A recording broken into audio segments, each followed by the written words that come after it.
আসসালামু আলাইকুম।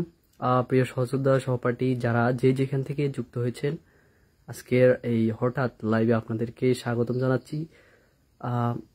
তবে দুঃখের সাথে আজকে একটা জিনিস আপনাদেরকে জানানোর জন্য হঠাৎ করে চলে আসলাম। আপনারা জানেন সেকেন্ড টাইম বিষয়ে আমরা কিন্তু অফলাইনে কাজ করেছি গত 2.5 মাস ধরে, এবং অনলাইন ভিত্তিক যদি বলেন টোটাল 4 মাসের কাছাকাছি আমরা এই আন্দোলনটা আমাদের জারি রাখি। হ্যাঁ, তো এই মুহূর্তে 9 জন দেখছেন। আমি আপনাদেরকে বলবো একটু শেয়ার করে দেন, গুরুত্বপূর্ণ একটা কথা হবে আপনাদের সাথে। তো এই ক্ষেত্রে আমরা যখন কাজ করি তখন আমাদের অনেকগুলো প্ল্যান ছিল যে আমরা এই যে ন্যায্য একটা দাবি, এই দাবিকে পূরণ করার জন্য আমরা কাদের কাদের কাছে যাইতে পারি, কি কি করতে পারি, সব কিছু কিন্তু আমাদের ডিসিশন হতো। তো সেই জায়গা থেকে কিন্তু আমি আপনাদের লক্ষ্মীপুর থেকে আসলে এই কার্যক্রমগুলো পরিচালনার ক্ষেত্রে শুরুর দিকে সেখানে ছিলাম, লক্ষ্মীপুরে ছিলাম। দেন আমি ঢাকায় আসি আর কি। পরবর্তীতে আমি অসুস্থ হই, দেন আবার বাড়িতে চলে আসি। এখনো আমি কিন্তু বাড়িতে আছি। তো এই ক্ষেত্রে আমি আপনাদেরকে বলে রাখি যে আমাদের একটা লিস্টে ছিল সাইদ আব্দুল্লাহ ভাইয়ের সাথে আমরা কি করব, যোগাযোগ করব। তো ভাইয়ের সাথে আমরা অনেকবার, আপনারা যে সাইদ আব্দুল্লাহ ভাইকে ভুল বুঝতেছেন এটা আসলে ক্লিয়ার করে দেওয়ার জন্য আমি লাইভে আসলাম। হ্যাঁ, তো ভাইয়ের সাথে কিন্তু আমরা অনেকবার কন্ট্যাক্ট করি যে ভাই আসলে আমি ঢাকায় যাওয়ার পর কল দিই যে ভাই আমরা আসলে আপনার সাথে দেখা করতে চাই, জাস্ট 3 থেকে 4টা মিনিট আমাদেরকে সময় দিলে হবে, এর বেশি দেওয়া লাগবে না আসলে। হ্যাঁ, কিন্তু আমাদের যে বিভিন্ন সহযোদ্ধা আছিল, যখন আমি লক্ষ্মীপুরে ছিলাম, ওরা আমাকে জানাচ্ছে যে না ভাই তো দেখা করবে না, ভাই সেকেন্ডের বিষয়ে কোনো কথা বলবে না। আমি ভাবলাম কি সমস্যা। তখন আমি যখন ভাইয়ের সাথে কথা বলি, বলার পর একটা বারো ভাই কথা বলে নাই। তাহলে আসলে জিনিসটা কি আমি বুঝতেছি না যে তারা কিভাবে কি কথা বললো, আমার এই জিনিসটা মাথা ধরতেছে না। তখন ভাই বললো হ্যাঁ ঠিক আছে তুমি দেখা করতে পারো, কিন্তু কথা যে আমি কিন্তু এখন ঢাকার বাইরে। তো ভাই আবার ঢাকার বাইরে ছিল, আবার আইসে অনেক এখানে কাহিনী হয়েছে। আবার ভাই মা অসুস্থ ছিল, নানা প্রকার সমস্যার কারণে কিন্তু আসলে আমরা ভাইয়ের সাথে দেখা করতে পারি না। এরপরে আমরা ঢাকা বিশ্ববিদ্যালয়ের বিভিন্ন সিন্ডিকেট মেম্বারের সাথে যোগাযোগ করি। আমরা সেমিনার করার একটা প্ল্যান নিয়েছিলাম, সেটাও বাস্তবায়ন হয় নাই। আমরা যখন সেমিনার আয়োজন করি, আমাদের মধ্যে থেকে একজন বলতেছে তোমরা রাজনৈতিক দল করবে নাকি, তোমরা যে সেমিনার করতেছো। তো এগুলো নিয়ে তর্ক বিতর্ক হয়, এক পর্যায়ে আমাদের উপর হামলারও একটা হয়েছিল, আপনারা জানেন। তো এখন আমি আসলে ভাই আমি আপনাদেরকে একটা জিনিস দেখাবো, এর পাশে আমি অন্য একটা মোবাইলে একটা স্ক্রিনশট দেখাবো। আমরা একটা পেজে একটা পোস্ট দিছি, এই পোস্টের একটা স্ক্রিনশট আমি আপনাদেরকে আসলে দেখাবো।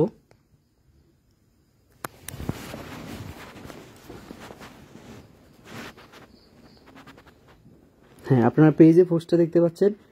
এটা যে আমরা এইভাবে বলেছিলাম যে সাইদ আব্দুল্লাহ ভাই কথা রেখেছেন যেটা গত কয়েকদিন ধরে তার সাথে বিনয়ের সাথে সরাসরি এবং কলে যোগাযোগ করার ফসল। তো এটা আমরা এখানে দিয়েছি।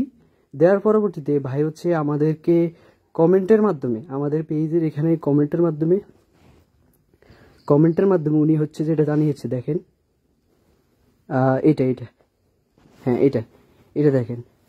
তো আমরা যখন এটা বলছি, ভাই কমেন্টে এসে এই জিনিসটা বলতেছে। হ্যাঁ, আমাদের পোস্টের কমেন্টে এসে বলতেছে এই যে দেখেন আপনাদের লোকজনের অবস্থা, এসব কারণে আপনাদের দাবির প্রতি কথা বলতে বিরত থাকে অনেকে। হ্যাঁ, তো এটা আর কি। এখন আমার যে ইন্টেনশন বা সেটা যদি আমি আপনাদেরকে আবার একটু দেখাই। হ্যাঁ, দেখছেন, তারপর আবার উনি রিপ্লাইও দিতেছে। হ্যাঁ, তো আসলে আমি আপনাদেরকে যেটা বলতেছিলাম সেটা যে এত বড় হয়েছেন যে আপনি এখন ইউনিভার্সিটি পড়ার মতো যোগ্যতা রাখেন, আপনি এখনো ম্যানার শিখেন নাই। হ্যাঁ, আপনি এখনো পর্যন্ত ম্যানার শিখেন না যে আসলে কোথায় কিরকম কথা বলতে হয়। ভাই তো শুরু থেকে আমাদের সাথে সলিডারিটি ছিল। হ্যাঁ, তাহলে কেন আপনি এই ধরনের কমেন্ট করবেন? আপনার তো আপনার পড়ালেখার যোগ্যতা নাই, আপনি পড়ালেখা দরকার নাই, যে ব্যক্তি এটা লিখছেন। হ্যাঁ, এখন আবার যদি আমি আপনাদেরকে দেখাই, আমি এত রাতে সত্যি কথা আমি যে সেটাই আমি চিন্তা করিনি যে এত রাতে লাইভে আসবো। আপনি আমার চোখের দিকে রেন, আমি এখন লাইভে আসার মতো পরিস্থিতির মধ্যে নাই। জানো না আপনারা, এই ধরনের কিছু মানুষ আছে আমাদের সাথে। আমরা ফান্ডে যে খরচগুলো হয়েছে এটার জন্য আমার প্রেশারে রাখছে, অথচ এই ফান্ড থেকে খরচ করা হয়েছে, আপনার ফান্ডের ফোর্স দিছি আমি। এই পোস্টের ভিতরে সবাই যারা যারা খরচ করছে সবগুলোর নাম আছে, অথচ প্রেশার রাখছে আমাকে। সেজন্য আসলে আমি কাজে ফোকাস করতে পারি, নইলে আমি আরো আগে ঢাকায় থাকতাম। এরকে আসলে আমি আপনাদেরকে আরেকটা ইয়ে দেখাবো, কারণ আমি যদি আপনাদেরকে দেখাই যে এখানে কি লেখা আছে। হ্যাঁ, ভাইয়ের কমেন্টে একজন ব্যক্তি নাম হচ্ছে আবির হাসান, উনি দেখছেন কিনা আমি জানি না, লেখছেন এখন অ্যাপ্লাই ডেট